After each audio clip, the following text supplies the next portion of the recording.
All right, there's a lot going on in American politics this morning, an awful lot. And to analyze it, to break it down, we're bringing in Sheriff David Clark of Milwaukee County, Wisconsin, and he joins us now live. Sheriff, it's great to see you this morning. So you may have seen this, Bernie Sanders and Hillary Clinton weighing in on the death, as many Americans did yesterday, of Muhammad Ali, but using it to make a series of political points. Watch this. One of the great American heroes in modern American history was Muhammad Ali, a very proud Muslim.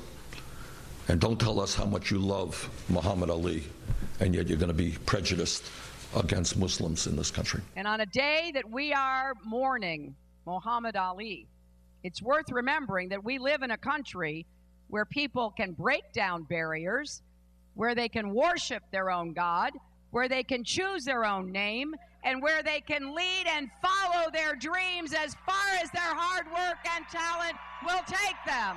So break down what Bernie Sanders said. So obviously he's using the death of an American icon to make a political point, which is ugly, but he's also suggesting that the only reason a person might have concerns about mass Muslim immigration is because of prejudice. That's the only reason, because you're a bigot. Do you think there are other reasons? Well, they're just demagoguing this point like they do everything else.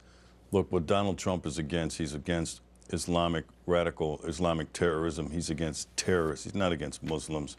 Bernie Sanders knows better than that. Well, I want to get your take, too, on some of the riots we've seen. And, of course, we saw that horrible video, the woman being pelted with eggs and surrounded by that mob of individuals in San Jose. Democrats weighing in on this, particularly President Obama, on all of this violence at these rallies. We're going to play that sound and get your response. Actually, here's what he said. The president said this: "That's not what our democracy is about.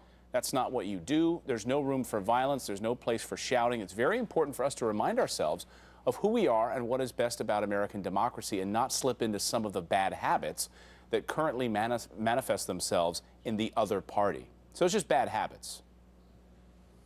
Well, he does that with a wink and a nod. He knows that. He promotes this sort of strife, and he's done it for the last 7 years, unfortunately.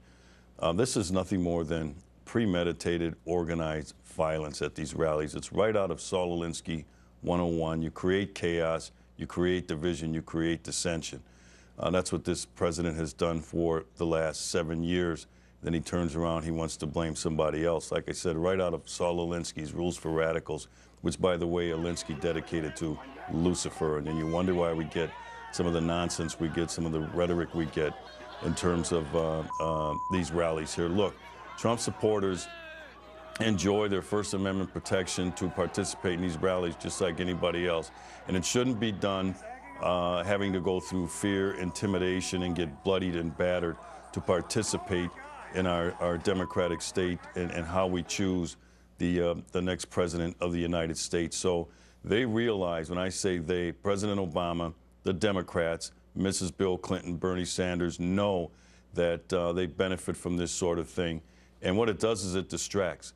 It distracts away from what's really going on here, some of the internal strife that the Democrat Party has right now. And if you remember what happened in Nevada at the state convention, they realized that if these hoodlums, these goons, are not disrupting some Trump rally, they may show up at a Mrs. Bill Clinton rally or a Bernie Sanders rally, which they have done, by the way, in the past, and do the same sort of thing. So they're happy that it's happening over there, and they want to keep it over there. Yeah, these conventions could get nasty. We'll see how that plays out in a few weeks. But it's not just President Obama, Bernie Sanders, and Hillary Clinton that are getting political. Michelle Obama recently getting pretty political during a commencement speech. We've seen a lot of these commencement speeches this time around, I feel like, get really political.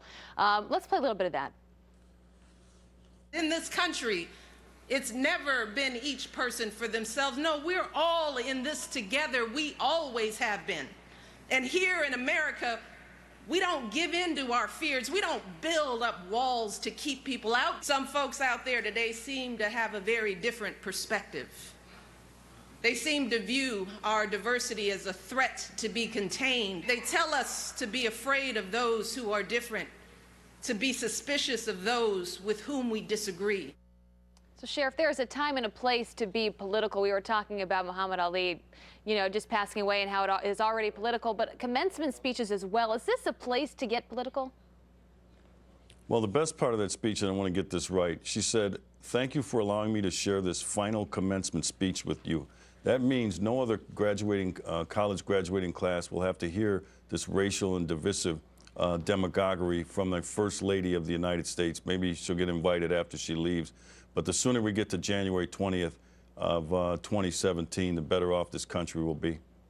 Are you struck every time the Obamas speak in a more informal setting like this at a college, for example, there's a sense of grievance, a sense that they are put upon, a sense that they are victims. And I'm always struck by that because they are, of course, the most powerful and pampered and affluent people on planet Earth. If they're victims, who isn't a victim? Well, they walk around with this chip on their shoulder, and for no reason. Like I said, they promote strife and division, racial demagoguery. I think it pains them to know when they go to sleep at night, they're sleeping in the White House, because I noticed that she referred to the White House yesterday, not as the White House, but as the house that slaves built. That's the kind of nonsense that goes on. And a Trump presidency is going to be challenged by having to put this country back together, much like Abraham Lincoln did after the issue of slavery. That's the last time I believe this country has been that divided. It was over the issue of slavery. Sheriff David Clark of Milwaukee County. Great to see you this morning, Sheriff. Thanks, Sheriff. Thanks. My pleasure.